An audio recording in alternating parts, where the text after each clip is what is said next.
ఆశేసింది ఆటన మంది కూడా చేయలేదు. ఇదంతా గోల్మాల్ కత్తుంది, సగం సగం ఆగం ఆగం. అర్థమైంది, మొదలు కొత్త కొత్తలు అర్థం కాలే. మరి ఎంతమంది పని అయిపోయారా అని ఇప్పుడు అందరు కూడా ఆలోచన చేస్తున్నారు. మంచి చెడు అర్థమైపోయింది ప్రజలకు. మనం కూడా ఊగుట్లే. మన అసెంబ్లీలో మాట్లాడినా మీరు చూసిందే ఎవరన్నా అసెంబ్లీలో మంచిగానే మాట్లాడినా? అడిగిందా గట్టిగానే మీకోసం అడిగిందా? పక్కన ఎంతమంది చూసేదైనా చేయలేవటం చూస్తా.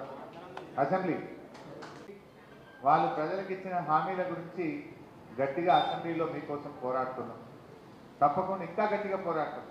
నా బలమే మీరు కదా, మీరు నాకు ఎంత బలం ఇస్తే నేను అంత కొట్టాడతా మీకోసం. మీరు ఇచ్చిన బలంతో మీకోసం అంత గట్టిగా పోరాటం చేస్తారు రేపు అసెంబ్లీలో. ఈ రకంగా అన్ని వర్గాలకు న్యాయం జరిగేదాకా ప్రజలకు ఇచ్చిన హామీల కోసం కూడా కొట్లాడదాం. కానీ తప్పకుండా మళ్ళీ సిద్దిపేటకు పూర్వ వైభవం వస్తుంది.